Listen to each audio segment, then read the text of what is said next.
بات کرتے ہیں پاکستانی ماڈل کی۔ پاکستانی ماڈل اور اداکارہ حمیرہ اصغر علی کی لاش کراچی کے اتحاد کمرشل علاقے میں واقع ایک اپارٹمنٹ سے برآمد ہوئی، جہاں وہ تقریباً 9 ماہ سے مردہ حالت میں موجود تھیں۔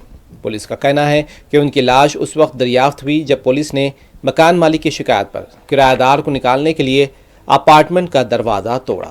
پولیس کا کہنا ہے کہ واقعہ منگل کو پیش آیا۔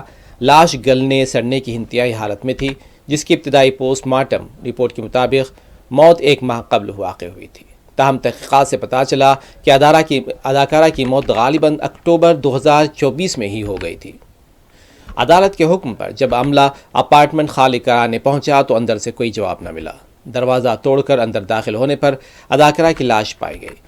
تفتیشی افسران نے بتایا، ڈیجیٹل اور فورنسک شواہد، mobile phone records, social media سرگرمیوں اور پڑوسیوں سے حاصل معلومات کی بنیاد پر یہ نتیجہ نکالا گیا کہ اداکارہ کی موت گزشتہ سال اکتوبر میں ہی واقع ہو گئی تھی۔ یہ حالیہ مہینوں میں کراچی میں ایسا دوسرا واقعہ ہے جب اکیلی رہنے والی ایک اداکارہ کی لاش ان کے فلائٹ سے برآمد ہوئی۔ اس سے قبل جون 2025 میں معروف سینئر اداکارہ عائشہ خان گلشن اقبال کے نجیب پلازا میں واقع اپنے اپارٹمنٹ میں مردہ پائی گئی تھی۔